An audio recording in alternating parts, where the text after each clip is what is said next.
Bonjour à tous, vous écoutez Marie Petitot, la plume qui dépoussière l'histoire et fait revivre les personnages du passé. Les femmes d'Henri VIII Tudor. Épisode 2, la grande affaire.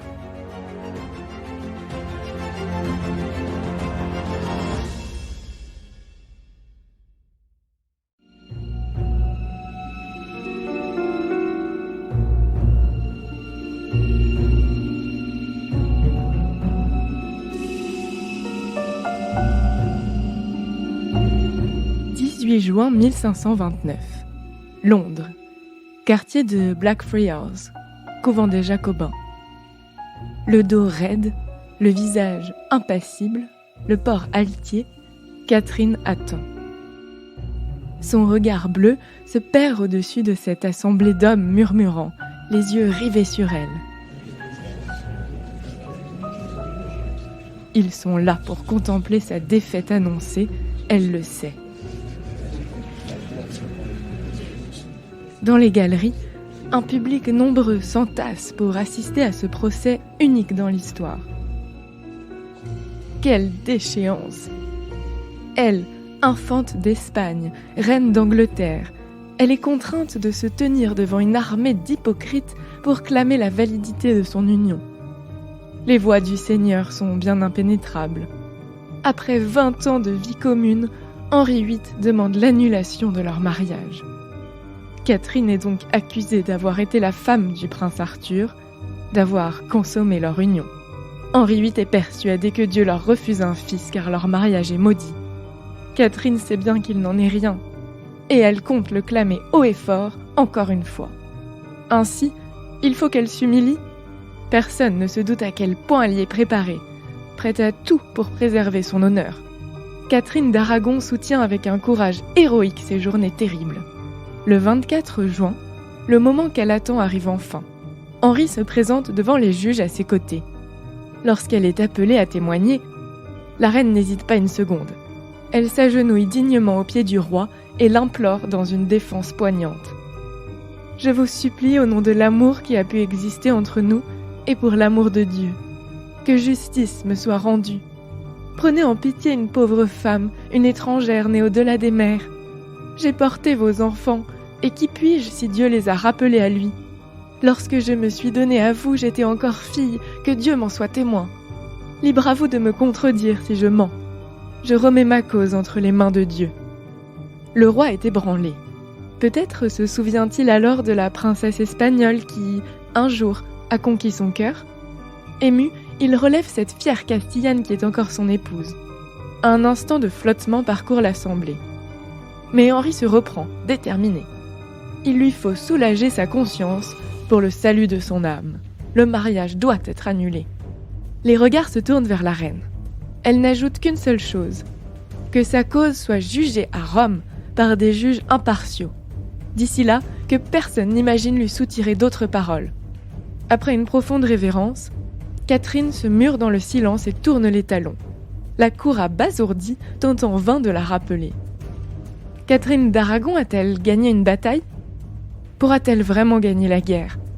Et comment la reine d'Angleterre en est-elle arrivée à comparaître devant un tribunal ?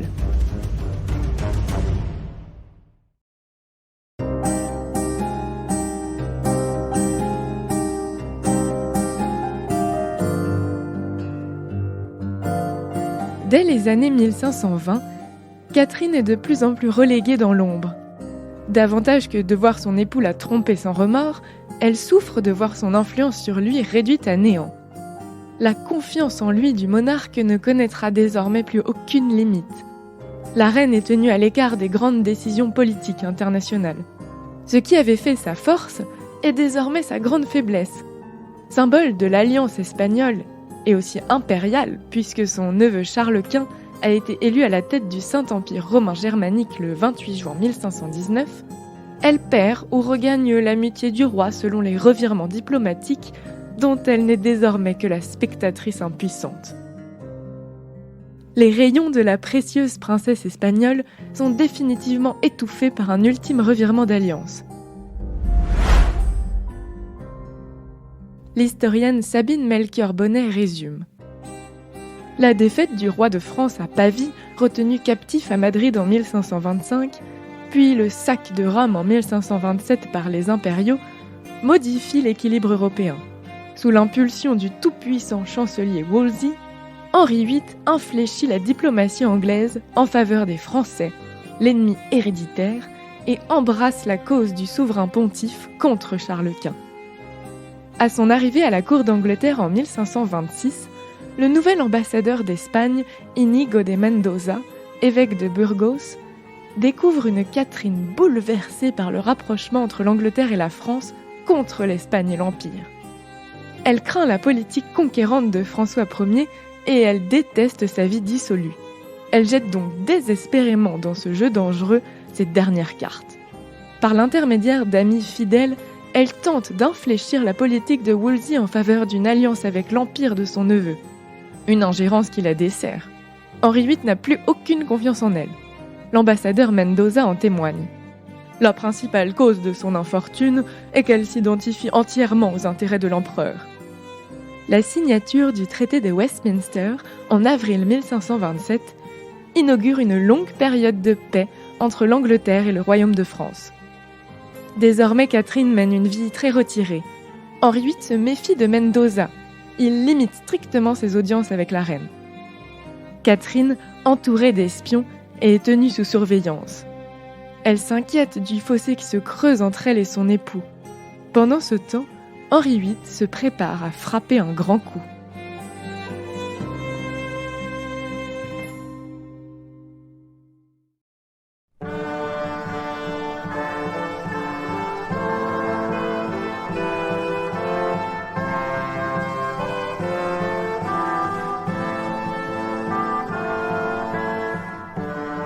L'inutilité diplomatique de Catherine n'explique pas à elle seule sa mise au banc de la cour.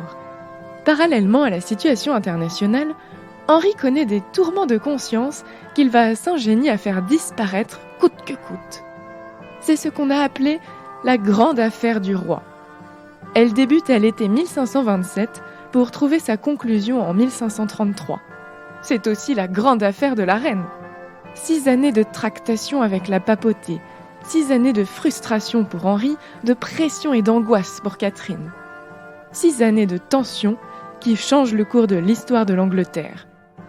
On attribue toujours à la passion du roi pour Anne Boleyn l'idée d'un divorce avec Catherine. En réalité, cette éventualité trotte déjà dans l'esprit d'Henri VIII bien avant sa rencontre avec cette ambitieuse jeune femme. Et pour cause, elle n'a encore que 7 ans en 1514, quand un Vénitien écrit depuis Rome.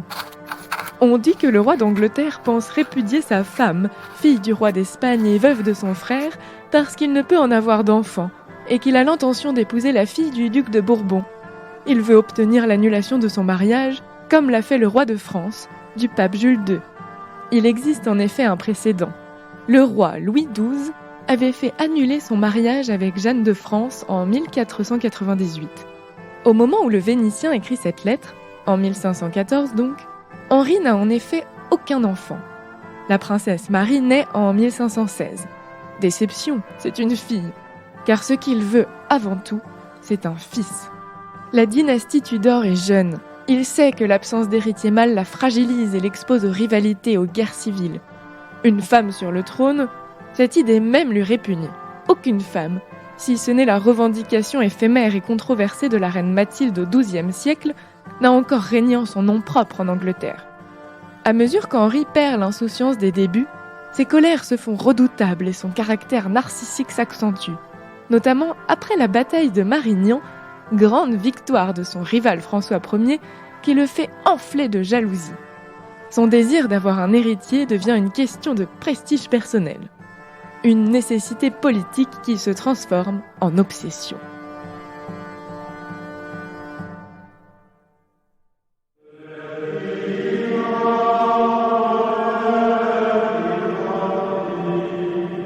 Henri VIII se passionne pour la théologie. Très pieux, il écoute 2 messes par jour.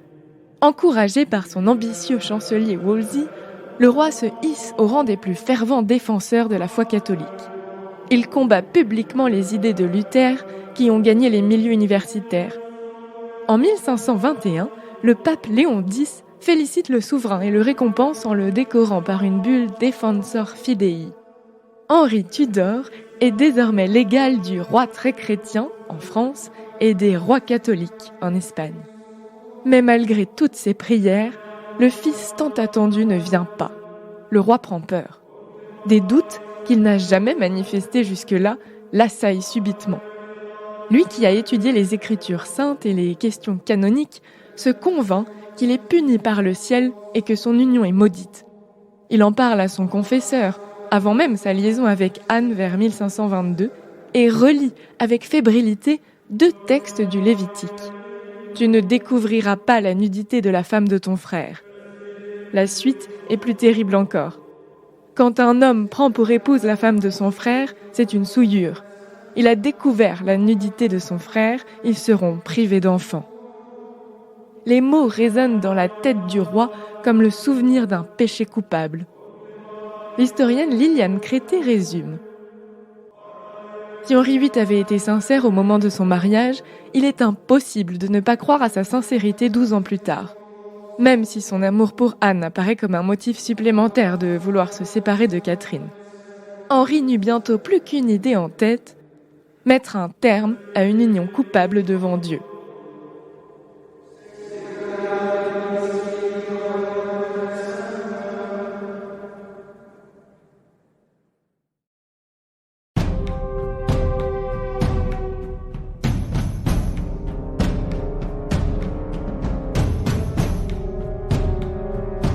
Au mois de mai 1527, après avoir consulté plusieurs théologiens, Henri VIII fait part de sa décision irrévocable à celui qui est décidément son homme du moment, Wolsey, fait cardinal par le pape en 1515. En vertu de ses pouvoirs de légat du pape, Wolsey réunit dans sa résidence de Westminster un tribunal extraordinaire pour statuer sur la validité du mariage du roi. Le tribunal s'ouvre le 17 mai devant une cour ecclésiastique. Une cour que l'on veut tenir secrète. La question est particulièrement embrouillée. La doctrine catholique n'est pas très claire sur le sujet et les cardinaux ne sont pas d'accord entre eux. Le secret de cette réunion à Westminster ne tarde pas à arriver aux oreilles de Catherine. Lorsqu'elle apprend ce qui se trame dans son dos, la reine est profondément choquée. Son sang ne fait qu'un tour. Sabine Melchior Bonnet résume ainsi sa fierté blessée qui se réveille. Catherine est mariée depuis près de 20 ans. Elle connaît les humeurs instables et violentes du roi. Mais cette fois, il en va de son honneur. En Espagne, l'honneur est une valeur absolue, au-dessus de la vie et bien au-dessus de l'amour qui ne compte guère dans pareille situation. Si la nullité de son mariage était prononcée, elle, fille d'Isabelle la catholique, ne serait qu'une concubine, sa fille Marie une bâtarde, son couple un couple incestueux. Elle porterait jusqu'à la mort ce déshonneur. Fine mouche, Catherine sait que seul le pape peut invalider une union scellée devant Dieu. Comme le craignait à juste titre Henri VIII, la reine écrit aussitôt à son neveu Charles Quint pour lui demander d'alerter le pape. Charles répond favorablement à sa tante. Hélas, le pape est pour le moment relativement impuissant. Depuis le ravage de Rome par les troupes impériales déchaînées et hystériques, sans chef ni principe, le pape Clément VII a trouvé refuge au château Saint-Ange qui lui sert désormais de prison. Une situation inédite que le cardinal Wolsey voit comme une aubaine pour s'acquitter de sa difficile mission. Le 16 septembre, conjointement avec 4 autres cardinaux et un archevêque de France, il adresse au pape une longue lettre qui prend la forme d'un acte officiel sur parchemin. Les malicieux prélats déplorent la captivité du souverain pontife et protestent par avance contre toute décision prise par le pape dans ces conditions. Ils anticipent son décès éventuel pour garantir la liberté de l'élection de son successeur et offrent en attendant, dans leur grande bonté bien entendu, de prendre toute disposition pour assurer la défense des intérêts du Saint-Siège. Autrement dit, Wolsey, tout en se voyant bien prendre la suite de Clément VII, prend prétexte de sa situation de captivité pour qu'il délègue les pouvoirs juridiques pontificaux à un conclave réuni à Avignon. Conclave où naturellement Wolsey prononcerait lui-même la nullité du mariage royal au nom du pape.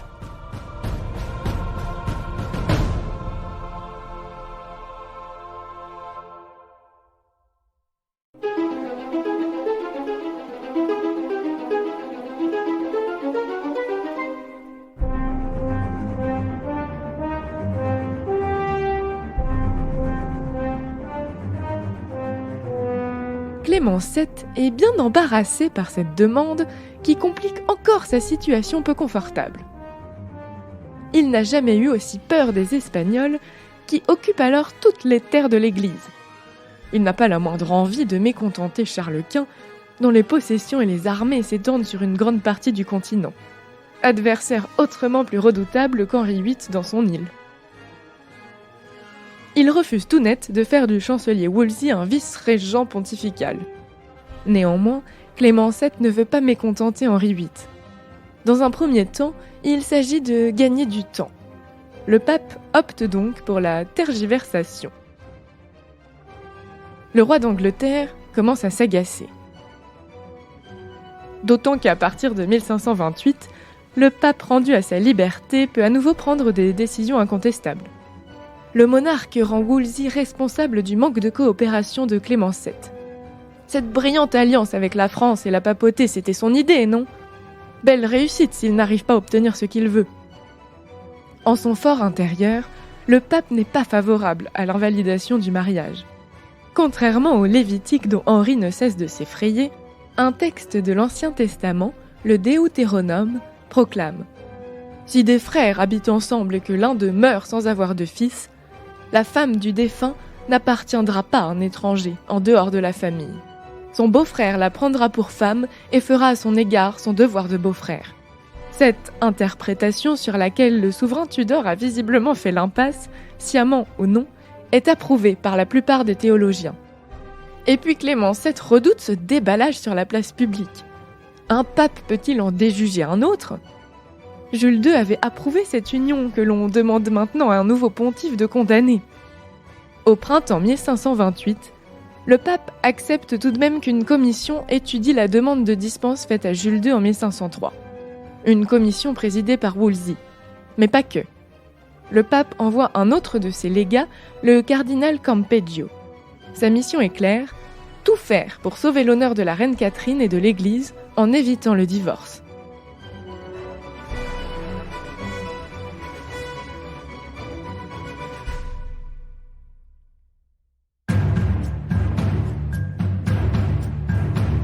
Le cardinal Lorenzo Campeggio arrive à la cour d'Angleterre sans se presser à l'automne 1528. Il est porteur d'une proposition surprenante. Il ose suggérer que la reine entre au couvent. Sa mort spirituelle libérerait Henri VIII de tout engagement matrimonial sans que l'Église n'ait à se mouiller et en étouffant un scandale potentiellement dévastateur. Voilà qui arrangerait tout le monde. Tout le monde, sauf la principale intéressée. Catherine, une fois de plus, se rebiffe. Il n'en est pas question. Digne, fidèle à elle-même, à sa foi et à ses convictions, elle refuse de se soumettre à cette solution humiliante. Épouse, elle est devant Dieu, épouse, elle restera. Répondant avec hauteur à Campeggio qu'elle n'a aucune vocation religieuse, elle envoie ensuite un émissaire secret en Espagne prévenir son neveu, qu'il fasse pression sur le pape. Pendant qu'il essaye maladroitement de faire accepter une solution à Catherine, Campeggio essaye de dissuader le roi de divorce avec sa femme. Il échoue lamentablement dans les deux tentatives. Le roi est tellement convaincu de l'invalidité de son union que même un ange descendu du ciel n'aurait pas été à même de le convaincre du contraire. Toute l'Europe a désormais les yeux rivés sur la grande affaire. Les deux légats du pape, Wolsey et Campeggio, sont chargés de présider un procès en annulation du mariage. La reine Catherine tient à ce qu'il se déroule à Rome devant une cour impartiale. Mais Henri VIII perd patience et ordonne aux deux cardinaux d'instruire le procès à Londres. Une galaxie bien nébuleuse de spécialistes est mobilisée. Théologiens chrétiens et juifs, canonistes, érudits hébraïsants et hellénisants, la reine résiste.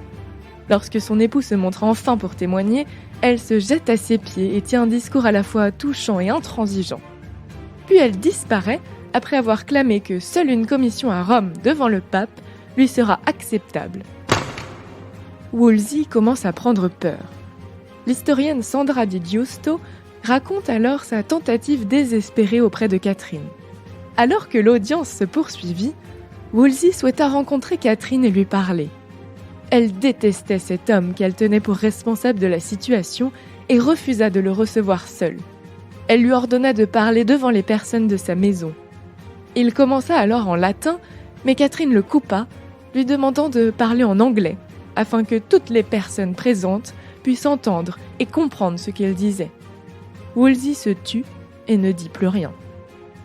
Le procès continue d'échauffer les esprits. Le peuple soutient l'admirable courage de la reine plus populaire que jamais.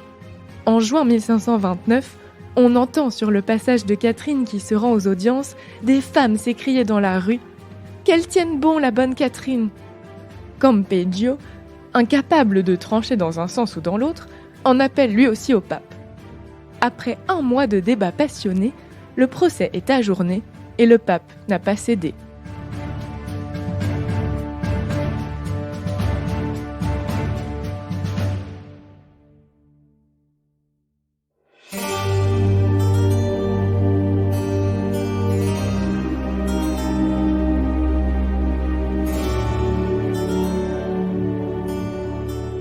Bien qu'omnubilé par l'affaire, Henri VIII n'attend pas en se morfondant. Animé par un monarque fou d'amour pour Anne Boleyn, la cour d'Angleterre est d'une gaieté intarissable. On chasse, on danse, on joute, on festoie. On festoie d'ailleurs tant et avec tant d'excès qu'Henri VIII commence à prendre beaucoup de poids. Le roi a un nouveau petit cercle de favoris dont fait désormais partie le père de la maîtresse, Thomas Boleyn. Anne Boleyn fait d'ailleurs partie de la maison de la reine. L'épreuve pourtant insoutenable est supportée avec une grande patience par Catherine. Elle regarde avec hauteur la maîtresse insolente, parader dans ses plus beaux atours au bras de celui qui est toujours son époux à elle. La jeunesse aguicheuse de sa rivale lui renvoie comme un miroir inversé son propre reflet, terni par l'âge et les grossesses. Une femme au menton tombant, courte sur pattes, qui cache les ravages des années derrière ses riches toilettes de velours sombre fourrées d'hermine. Les chaînes d'or suspendues au travers des corsages au décolleté carré répondent au brillant toujours intact de ses yeux bleus. Et elle tient bon. Même si elle n'apparaît plus aux fêtes, la reine est toujours présente aux côtés du roi lors des cérémonies officielles. Souvent recluse dans ses appartements, elle se rapproche du seul qui puisse encore lui venir en aide, Dieu. Depuis sa prime jeunesse et son éducation très catholique, Catherine a toujours consacré beaucoup de temps aux dévotions, aux messes, aux prières, à l'église ou sur le prie-dieu de sa chambre. Sa foi ardente ne fait que s'accroître au fil des années, et elle passe de plus en plus de temps dans sa chapelle. C'est que Catherine garde confiance en la justice divine. Elle se montre d'une douceur et d'une patience exemplaires avec son époux. Car le roi et la reine continuent, plus ou moins, à vivre sous le même toit. Henri dîne souvent avec sa femme et porte les chemises qu'elle confectionne avec amour de ses propres mains, ce qui fait d'ailleurs enrager la colérique Anne Boleyn. Pour autant, la grande affaire touche à son terme. La sentence se rapproche. Après l'échec du procès au couvent des Jacobins, une nouvelle déconvenue attend Henri VIII. Cerise sur le gâteau dans ce marasme diplomatique et politique, la paix des dames signée en août 1529 entre Charles Quint et François Ier isole considérablement l'Angleterre. La politique de Wolsey est un fiasco total. À la cour, la tension entre les clans est explosive. Henri supporte de plus en plus difficilement son chancelier. En octobre 1529, le tout-puissant Wolsey est déchu de ses fonctions. Accusé de haute trahison par le roi, le prélat est conduit à la Tour de Londres pour y être décapité. Malade, vieilli, malade, il meurt en chemin et échappe au supplice.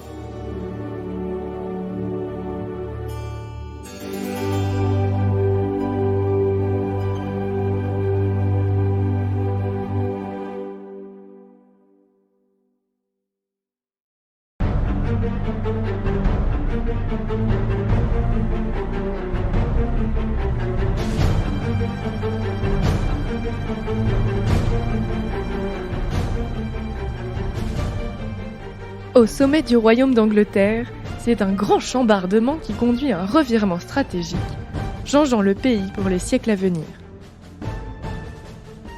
3 Thomas, 4 avec le père d'Anne Boleyn, deviennent les hommes forts du royaume. Thomas More, Thomas Cromwell et Thomas Cranmer.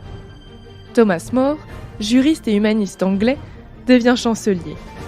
Cromwell, homme d'esprit qui se dresse contre les abus de l'Église, est un administrateur hors pair choisi par Henri VIII comme conseiller.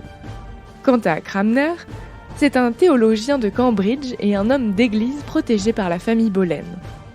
Ses compétences juridiques lui valent un cadeau empoisonné, c'est-à-dire produire enfin les arguments qui aboutiront à l'annulation du mariage d'Henri VIII. Cranmer a alors l'idée lumineuse de soulever le problème de la souveraineté du roi en son royaume. Il met en doute le droit du pape sur la juridiction anglaise. L'historien Michel Duchesne nous en donne son analyse. L'hostilité au pape était une vieille tradition en Angleterre. Depuis le Moyen-Âge, on se plaignait de la rapacité des légats pontificaux, de leur autoritarisme. Le pape prétendait que le roi d'Angleterre était son vassal, en vertu d'un acte datant du temps des croisades. En mettant en cause l'autorité du pape dans l'affaire du divorce, Cranmer faisait donc vibrer une corde sensible. Mais il déclenchait aussi un processus, une avalanche, dont personne, peut-être pas même lui, ne soupçonnait l'ampleur. La proposition de Cranmer, appuyée par Cromwell, est simple. Pourquoi ne pas tout simplement se passer de l'avis du pape ? Le roi n'a qu'à faire juger sa cause par les évêques de son pays. Henri commence par consulter les universités sur son cas. Oxford, Cambridge, Paris, Bologne. Il convoque ensuite un parlement qui prend le nom de Reformation Parliament, le parlement de la Réformation. Il va siéger de 1529 à 1536. Liliane Crété décrit ensuite le processus du schisme avec la papauté, une machine qu'il est impossible d'arrêter une fois l'engrenage lancé. Cromwell et Cranmer élaborèrent et diffusèrent toute une littérature de propagande antipapale, démontrant l'indépendance spirituelle et territoriale des États-nations, et donc de l'Angleterre. Cette campagne de propagande auprès des Anglais contre les prétentions exorbitantes de la papauté et les abus du clergé eut pour résultat de provoquer un fort sentiment anticlérical, un front antipapal uni, une méfiance irréductible vis-à-vis de l'université latine que Rome incarnait, et, in fine, un renforcement du particularisme propre aux insulaires. Le Parlement de la Réformation partit en guerre contre le Saint-Siège, grignotant l'un après l'autre les privilèges du pape. En 1529, une loi interdit au clergé de se présenter devant des cours canoniques. En 1532, Rome fut privée d'une partie des taxes qui lui étaient versées chaque année. Puis le Parlement menaça le pape de lui retirer tous ses revenus si le roi n'obtenait pas dans un délai d'1 an l'annulation de son mariage. La séparation avec Rome est en cours.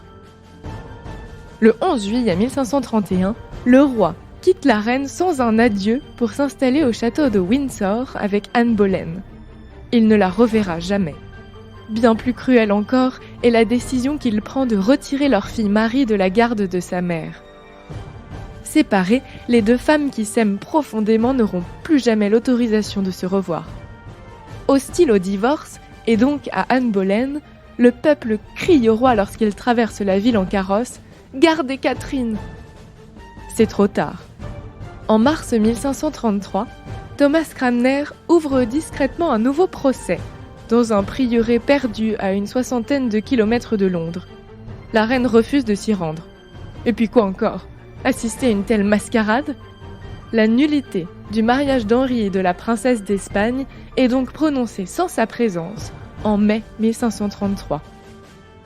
Tandis que la cour est installée à Windsor, Catherine reçoit l'ordre de se retirer au château de Kimbolton, un ancien domaine du cardinal Wolsey. Une lueur d'espoir vient redonner de l'énergie à l'âme batailleuse de Catherine. Le pape Clément VII donne ordre au roi d'Angleterre de reprendre sa femme légitime tant que la curie romaine n'a pas statué sur son cas. Mais Henri VIII fait la sourde oreille. Catherine comprend qu'elle a perdu. Le 25 mars 1534, le mariage de Catherine est déclaré parfaitement valide par Rome. Henri VIII et Anne Boleyn sont excommuniés, coupables d'adultère et de concubinage. La rupture est définitive entre Rome et Londres.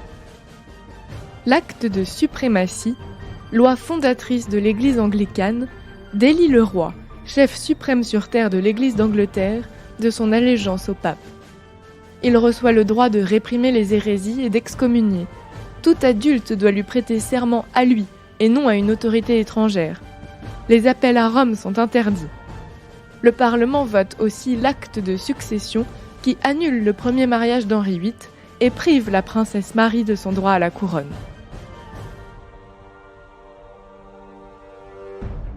Selon les mots de Sabine Melchior Bonnet, la reine Catherine n'existe plus. 24 ans de mariage viennent d'être balayés au terme d'une campagne théologique dont l'ampleur est sans précédent dans l'histoire.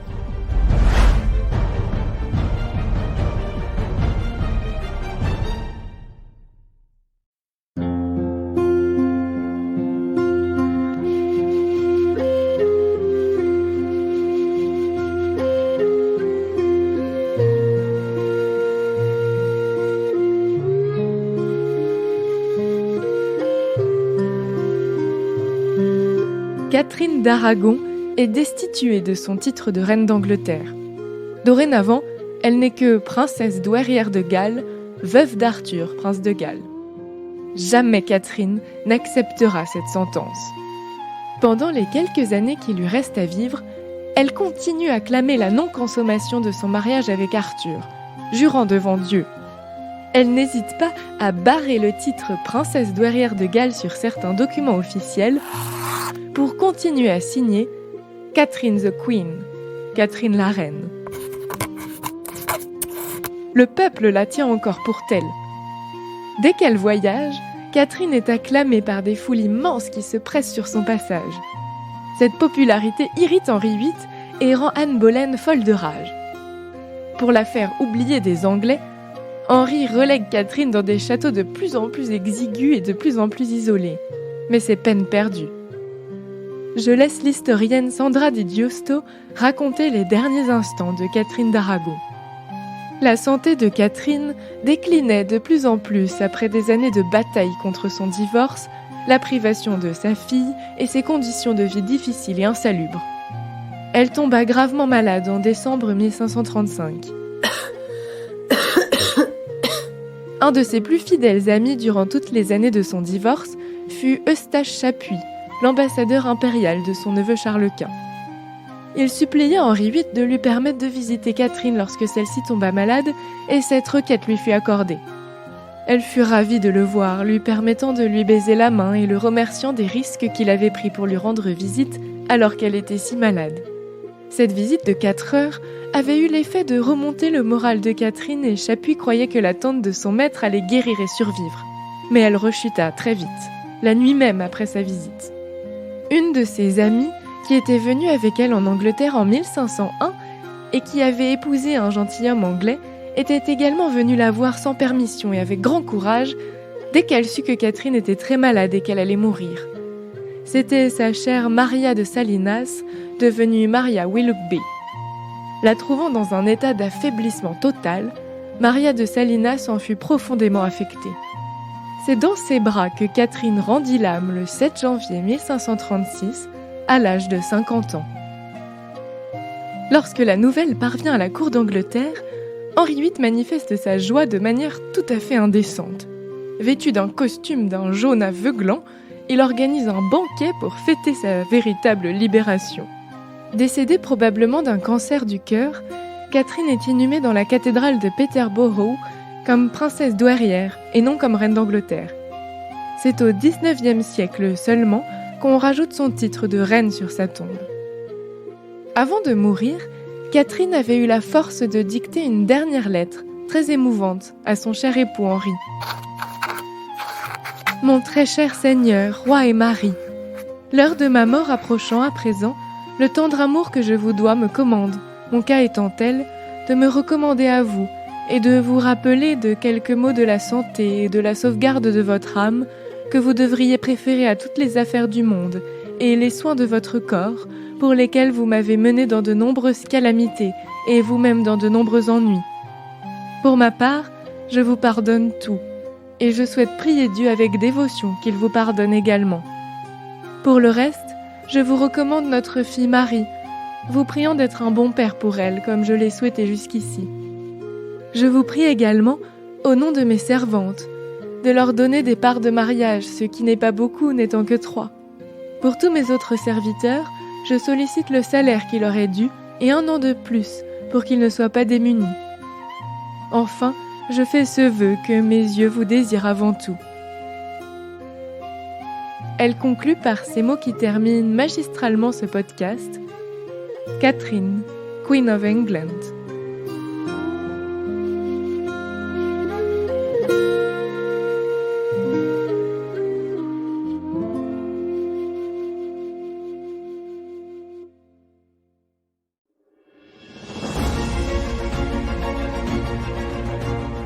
C'était Marie Petitot dans le podcast Plume d'Histoire. À très bientôt pour le prochain épisode de la série Les femmes d'Henri VIII Tudor.